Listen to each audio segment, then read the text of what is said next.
It was never meant to resurface. Buried for over 25 years, newly uncovered archive footage shows Princess Diana calmly warning about a royal plot long before the world was listening. No hysteria, no drama, just quiet clarity. She speaks of control, isolation, and powerful forces working behind the scenes. Watching it now is chilling, because history appears to have followed the path she feared. Lost archive footage suddenly resurfaces. It began quietly, almost accidentally. A piece of archive footage, long believed forgotten, resurfaced more than 25 years after it was recorded. The video features Princess Diana in an unguarded moment. No palace backdrop, no official briefing, no prepared answers. She believed the conversation was private. That detail alone changes everything. The recording dates back to the mid-1990s, a period when Diana was already drifting away from the royal machine, but had not yet fully broken free. In the footage, her voice is calm, measured, and deliberate. There is no panic, no drama, but there is unmistakable concern. She speaks slowly, choosing her words with care, as if aware that what she's saying carries weight, even if she doesn't yet know how heavy it will become. What makes the footage so unsettling today is hindsight. At the time, her words may have sounded reflective. Now, they feel chilling. Diana doesn't sound confused. She sounds aware. Aware that something is moving around her without her consent. Aware that decisions are being made beyond her reach. One historian who reviewed the footage reportedly said, "She sounds like someone connecting dots in real time." There is no indication she expected the footage to ever be released. Her posture is relaxed. Her guard is down. That authenticity is impossible to fake. She speaks not as a royal performing a role, but as a woman explaining what she has been sensing for months. The camera doesn't cut away, there is no interruption. Just Diana, speaking freely. What's most striking is her restraint.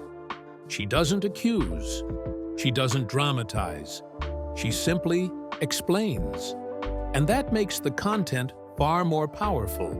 Because when someone like Diana, careful with words, aware of consequences, chooses to speak this openly, it suggests she felt the risk was already present.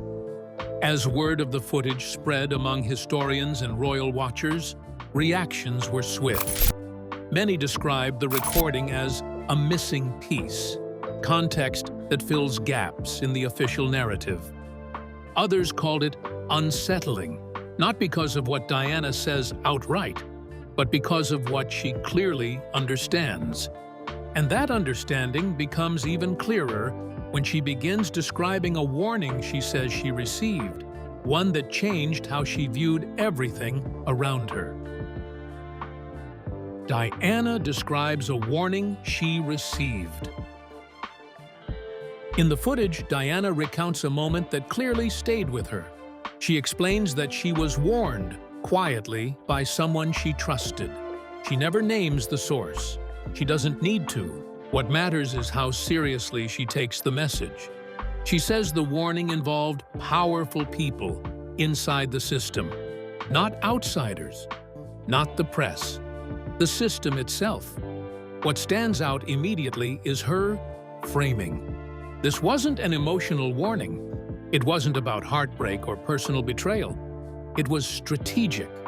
Diana describes it as information meant to alert her, not comfort her.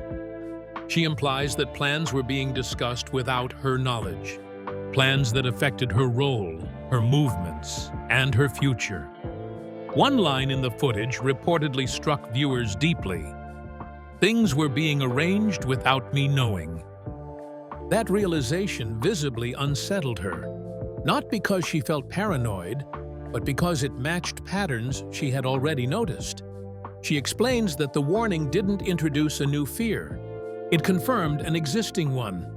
That distinction is crucial. Diana wasn't reacting to gossip. She was responding to alignment between what she felt and what she was told. She pauses at one point, as if weighing whether to continue. Then she does. She says the warning made her reassess how much freedom she truly had, how protected she really was, and how much of her life was being managed rather than supported. Her tone remains steady, but the implication is profound. She no longer felt in control of her own narrative. What makes this moment extraordinary is Diana's clarity. She doesn't describe chaos. She describes organization. She suggests that what troubled her most was how coordinated everything felt. That's not fear. That's analysis. One royal expert later remarked, "This wasn't intuition. This was pattern recognition." The warning, she explains, changed how she moved, who she trusted, and what she chose to say publicly. It planted a seed of caution, but also resolve. Because once she believed powerful forces were shaping events around her, silence no longer felt safe. And that warning, spoken quietly, decades ago, raises an unsettling possibility. Diana may have understood far more about her situation than anyone acknowledged at the time. Which leads to the question that still echoes today. What exactly did she believe was being planned? And why did it scare her enough to say this out loud? What Diana meant by a royal plot. When Princess Diana used the word plot, she did not mean it in a dramatic or theatrical sense. Diana was careful with language.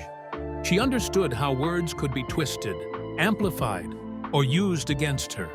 In the resurfaced footage, her tone is deliberate, almost restrained. She speaks as someone describing a process, not a conspiracy fantasy. What Diana outlines is a feeling of being isolated and managed. She talks about decisions being made around her, not with her. Schedules altered without explanation. Access restricted quietly. Support withdrawn in ways that appeared subtle but cumulative. She suggests her image, movements, and voice were being increasingly controlled. Not aggressively, but methodically. She never claims removal or physical harm. That's important. Instead, she describes containment, a strategy focused on limiting her influence, narrowing her reach, and reducing her credibility. One historian later summarized it as neutralization without confrontation. Diana implies that the goal was to keep her visible enough to serve the institution, but powerless enough not to disrupt it. The most chilling part is how calmly she explains this. There is no panic, no anger, just realization. She describes being slowly cut out of meaningful decisions while still being expected to perform publicly. That contradiction, visibility without agency, is at the heart of what she meant by a royal plot. Diana also mentions control over narrative. She implies that stories about her were being shaped in advance, creating a framework where her reactions could be dismissed as instability. In that context, the plot wasn't about action. It was about perception. If her credibility could be weakened, her voice could be ignored. This wasn't paranoia, it was pattern recognition, and that understanding leads directly to why she believed the threat was real. Why Diana believed the threat was real. Diana didn't point to one incident, she pointed to patterns. That's what made the warning believable to her. In the footage, she explains that changes didn't happen in isolation. They happened all at once. Increased monitoring of her schedule, fewer allies inside the palace, legal pressure and media pressure escalating together. That coordination alarmed her. She mentions noticing surveillance-like behavior around her movements, Not dramatic spying, but heightened awareness of where she was, who she saw, and what she said. She also describes a sudden withdrawal of palace support she had previously relied on. Advisors became distant. Communication slowed. Doors closed quietly. At the same time, media narratives began shifting. Stories portraying her as emotional, unstable, or difficult appeared with striking consistency. Diana says this worried her deeply, not because she feared criticism, but because it threatened her voice. Once a person is framed as unreliable, anything they say can be dismissed. What convinced her this wasn't coincidence was the timing. Legal issues, press stories, and internal restrictions seemed to move together, one after another, like gears locking into place. Diana says plainly in the footage that it felt coordinated. That word carries weight. Coordination implies intent. She also understood power. Diana knew she was becoming more influential globally. Her charity work, her public empathy, and her ability to command attention worried traditional structures. She was no longer controllable through routine protocol. That made her a problem, not personally, but institutionally. The threat, as Diana saw it, wasn't immediate harm. It was erasure by design. Strip credibility, limit access, control narrative. Wait, in that system, time does the rest. That is why she believed the warning, not because she was afraid, but because everything she was observing lined up too perfectly to ignore. And when someone as perceptive as Diana begins connecting dots like that, the most unsettling question isn't whether she was right. It's how much she understood, and how early she understood it. The role of media manipulation in the warning.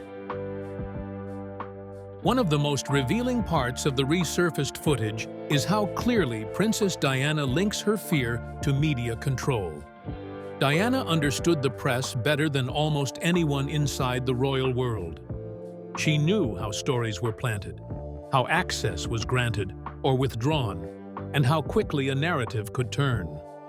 In the footage, she explains that what frightened her most was not criticism, but coordination. She believed narratives were being shaped without her input.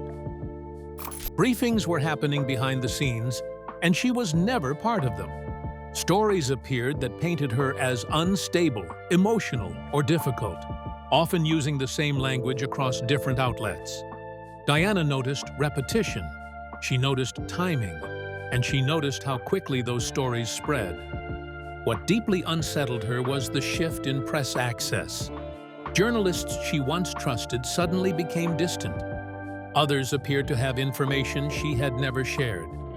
Diana suggests that access was being weaponized, rewarding favorable coverage and punishing neutrality. In that system, truth becomes secondary to usefulness.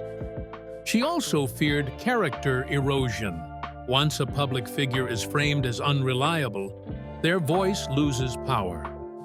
Diana understood that if she were successfully portrayed as unstable, any future warning she gave could be dismissed as paranoia. One royal commentator later observed, "Control the story, and you control the person." The warning she received made her reevaluate everything she read about herself. She began to see headlines not as reactions, but as preparation. Preparation for a future where her credibility would be weakened enough that she could be safely ignored. That realization frightened her more than open hostility ever could. Diana's fear was not that the media disliked her. It was that the media was being used. And once she believed that, she understood how quickly her voice could be taken from her. Which explains why, years later, she made a choice that stunned the world. How this connects to her later public interviews. When Diana finally spoke openly in her later television interviews, especially the now infamous BBC Panorama appearance, Many saw it as emotional rebellion. But when viewed alongside the archive footage, it looks more like a calculated response. Her fears in the earlier recording echo almost word for word in her public statements years later. She again mentions pressure from the system. She again speaks about isolation, manipulation, and lack of protection. The consistency is striking. These were not spontaneous complaints. They were themes she had been articulating privately long before she went public. That consistency significantly strengthens her credibility. Diana appeared to realize that silence was no longer safe. If her voice was being slowly undermined, then speaking openly became a form of self-preservation. In the Panorama interview, she bypassed traditional gatekeepers entirely. No palace filter, no controlled messaging, just her voice, directly to the public. The warning she described in the archive footage seems to have shaped that decision. It taught her that waiting for protection from within the institution was futile. If powerful forces were already shaping the narrative, then reclaiming it publicly was the only option left. Importantly, Diana never framed herself as a victim in those interviews. She framed herself as aware of how power worked, aware of how control was exercised quietly, and aware that once credibility is lost, it is almost impossible to regain. The palace's reaction afterward, tightened relationships, reduced access, increased control, only reinforced her earlier fears. To many observers, it confirmed that she had touched a nerve. Seen together, the archive footage and her later interviews form a single coherent story. A woman who sensed danger early, who tried to understand it quietly, and who finally chose to speak when silence felt like surrender. That continuity leaves us with an uncomfortable realization. Diana did not suddenly become suspicious or outspoken. She had been warning about the same forces for years. And that raises the stakes of everything she ever said afterward, because it suggests she knew exactly what she was doing and exactly why. Why the palace reacted strongly after these statements. After Diana's words began circulating, first privately, then publicly, the response from the institution was swift and defensive. To the palace, Princess Diana wasn't just sharing feelings, she was challenging authority. Her statements cut through carefully managed narratives and threatened the core idea that the system was unified, protective, and in control. What followed was not a loud confrontation, but a tightening. Relationships were quietly restricted.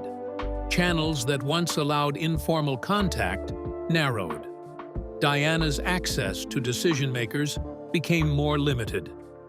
According to insiders, the goal was to regain narrative control without escalating public conflict.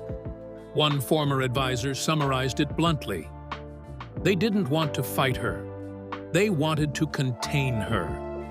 The reaction intensified after her later public interviews, most notably BBC Panorama, where her concerns echoed what she had said years earlier in private.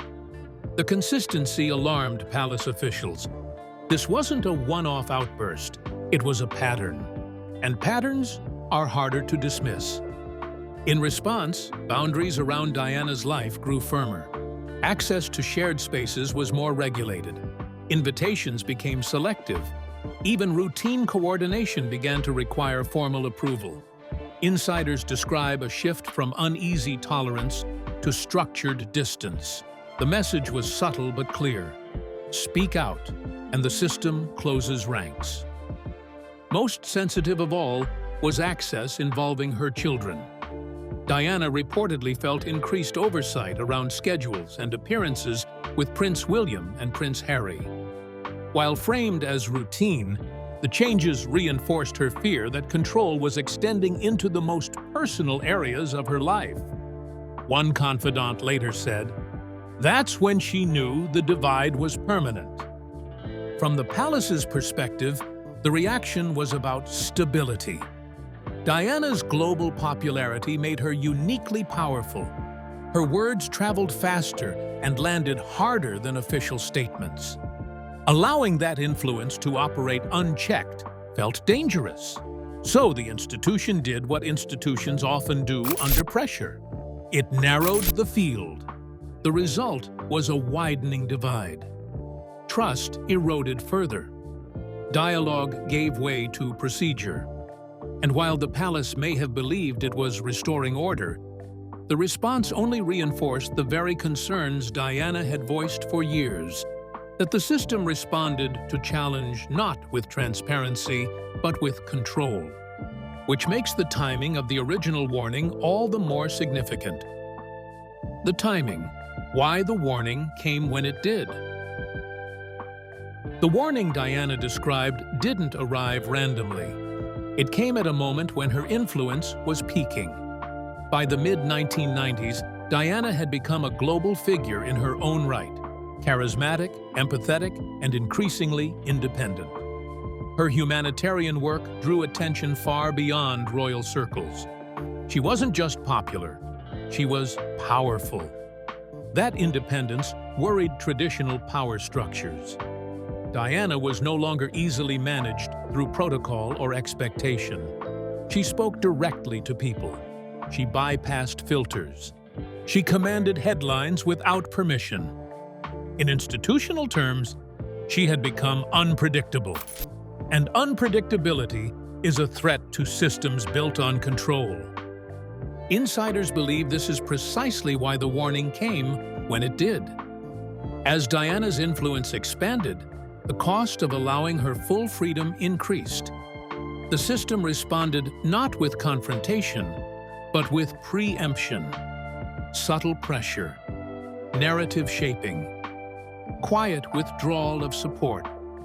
The goal wasn't to stop her immediately, but to limit future risk. The timing also coincided with heightened sensitivity around succession and image. Any figure who could destabilize public confidence, even unintentionally, became a concern. Diana's popularity meant that if she spoke, people listened. If she warned, people believed her. That combination made her uniquely dangerous to institutional authority. Diana sensed this shift. In the archive footage, she doesn't describe fear out of nowhere. She describes awareness, an understanding that her growing voice had triggered a response. One historian later noted, "Power doesn't react when it's comfortable. It reacts when it feels challenged." The warning then reads less like paranoia and more like timing. It arrived when Diana's independence reached a point the system could no longer ignore. And it arrived just early enough to change how she saw everything that followed. Seen through that lens, the warning wasn't about an abstract threat. It was about a moment. The moment when Diana realized her freedom and the institution's comfort could no longer coexist. And once she understood that, silence was never going to be an option again. Why this footage was never meant to be seen. This recording was never prepared for release. It wasn't logged as part of any official archive. It wasn't cataloged, edited, or cleared. That alone explains why it stayed hidden for more than 25 years. The footage shows Princess Diana speaking freely, without filters, without advisors, and without awareness of how dangerous her honesty might later become. Its contents raise uncomfortable questions. Diana doesn't sound confused or emotional. She sounds analytical, measured, aware. That directly contradicts the long-standing public narrative that framed her concerns as instability rather than insight. Releasing this footage earlier would have forced the palace to answer questions it was never prepared to face. Keeping it buried served a purpose: reputation protection. Not just for individuals, but for the institution itself. The footage suggests foreknowledge, pressure, and coordination, ideas that clash with the image of a benign supportive system. One archivist reportedly said, "Some things aren't sealed because they're false. They're sealed because they're disruptive." The recording also lacked official context. No response, no rebuttal, no institutional framing. On its own, Diana's voice is powerful and uncontested. That makes it dangerous. Once heard, it can't be easily dismissed or reinterpreted. Its reappearance now changes the historical record. It fills gaps, it adds motive, and it reframes Diana not as reactive, but as aware long before the world was, which leaves behind a question that feels heavier with every replay. The chilling question left behind. Listening to Princess Diana now, one truth becomes impossible to ignore. She sensed danger long before the public ever did. Not in a dramatic, cinematic way, but in a strategic one. She spoke about control, isolation, and narrative shaping years before those themes became visible to the outside world. At the time, her words were often dismissed as emotional or reactive. With hindsight, they sound precise, measured, and unsettlingly prophetic. What makes her warning so disturbing is its restraint. Diana was not predicting chaos. She was describing a system that manages, contains, and reshapes those who fall out of alignment. She understood that power does not always act loudly. Often, it works quietly, through silence, exclusion, and perception. That understanding places her far ahead of the public conversation of the 1990s, when few were willing to question institutional behavior so openly. The so-called royal plot she described was never officially acknowledged. There was no investigation, no admission, no formal denial, just silence. But silence does not erase suspicion, it deepens it, especially when later events appear to echo her fears rather than contradict them. When narratives hardened, when access narrowed, when her credibility was repeatedly questioned in ways that aligned too neatly to ignore. The resurfaced footage adds serious weight to long-held questions. Was Diana reacting emotionally or responding intelligently to pressure? Were her later public choices impulsive or defensive? Was she rebelling or protecting herself the only way she believed remained possible? These questions have lingered for decades, but the footage reframes them entirely. It shows a woman analyzing, not unraveling. Most unsettling of all is what the footage suggests about her awareness. Diana does not claim to know everything. She never presents herself as all-seeing or all-knowing. Instead, she says she knows enough. Enough to feel uneasy, enough to notice patterns, enough to recognize coordination, enough to understand that once a narrative takes hold, reversing it becomes nearly impossible. That level of awareness is not paranoia, it is perception. What lingers after watching her speak is not accusation, but clarity. Diana isn't pointing fingers. She isn't naming enemies. She is explaining a shift in how she experienced the world around her. A realization that the environment she moved in had changed, and that the rules she once trusted no longer applied in the same way. That realization alone reframes her entire story. Today, more than 25 years later, this footage does not offer closure. It offers something far more unsettling: understanding. It suggests Diana was not blindsided by what came later. She was watching it take shape, quietly, carefully, and with growing concern. She adjusted her behavior not because she was unstable, but because She was adapting. And that is why the final question still echoes, heavy and unresolved through history. Not shouted, not demanded, just lingering. What did Diana truly know? And what might have happened if her warning had been taken seriously before it was too late? This footage doesn't rewrite history. It reveals it. Diana wasn't reacting in fear. She was recognizing patterns. Her warning, ignored at the time, now feels hauntingly accurate. The so-called plot was never confirmed, never denied, only buried under silence. And silence protected more than it explained. Today, this rediscovered recording forces a harder look at Diana's choices, her voice, and her instincts. It suggests she understood the system far better than she was ever given credit for. And it leaves us with one unsettling truth. Sometimes, the most dangerous warnings are the ones delivered calmly, long before anyone is ready to hear them.